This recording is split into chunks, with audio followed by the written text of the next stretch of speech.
I never thought my life would collapse in a hospital parking lot, but that's exactly where it began. My name is Laura. I'm 38 years old, and for 12 years I believed my marriage was built on stability, routine, and quiet loyalty. My husband, Daniel, wasn't flashy or emotional. He was steady, predictable. The kind of man who showed love by showing up every single day without complaint. And I betrayed him in the one way a man like him could never forgive. Daniel and I met in our early 20s.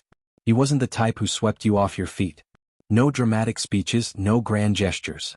He listened more than he talked. When he said he'd do something, it got done. When we got married, I remember my friends joking that I'd chosen safe over exciting. At the time, I laughed with them. I thought stability meant security, not realizing how fragile it really was when built on lies. Our first child came 2 years into the marriage. Daniel was over the moon. He cried when he held her for the first time, this quiet, overwhelmed kind of cry that made nurses look away to give him privacy. He changed diapers, woke up for feedings, learned how to braid hair even though his hands shook the first few times. When our second child was born 3 years later, he did it all again without hesitation. To the outside world, we were a normal family. Maybe even a good one. What no one knew was that during a rough patch in our marriage years earlier, I had made a choice I convinced myself didn't matter. Daniel had been working long hours.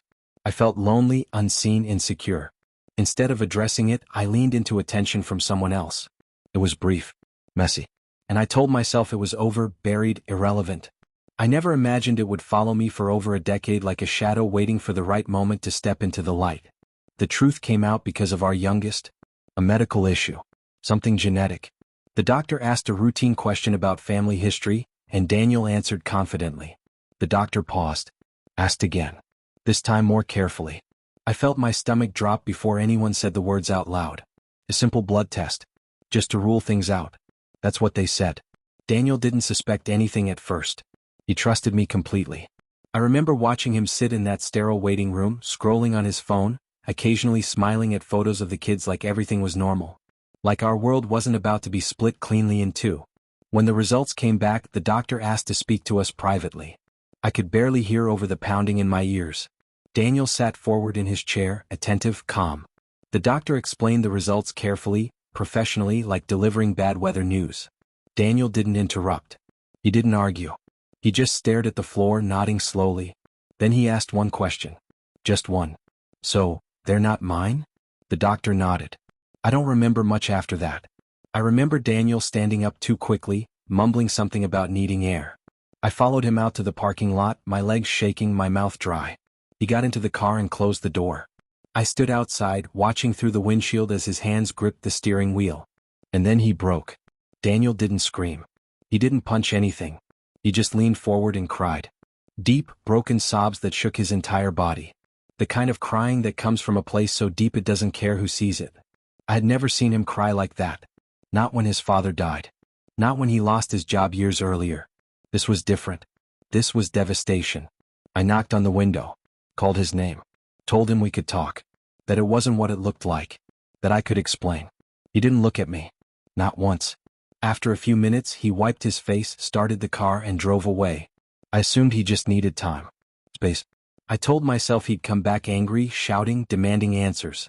That I could apologize, beg, justify, somehow fix it. He always came back before. That's what I believed about men like Daniel. That no matter how much they were hurt, they stayed. Hours passed. Then the night. He didn't answer my calls. By morning, his side of the bed was untouched. His phone went straight to voicemail. I told the kids Daddy was working late. I said it casually, like a lie I'd told 100 times before, not realizing this one would become permanent. Days turned into weeks. Daniel never came back. I eventually learned from his sister that he had taken time off work. That he was staying somewhere else. She didn't tell me where. Her voice wasn't angry. It was disappointed. Somehow that hurt more. She told me he hadn't said much, only that something inside him had died, and he didn't know how to live in the same house as the reminder of it.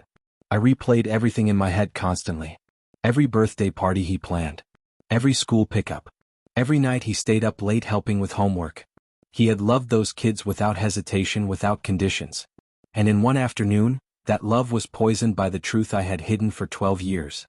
The hardest part wasn't losing my husband. It was realizing that the man who cried alone in that car was the same man I had looked at for years and assumed would forgive anything.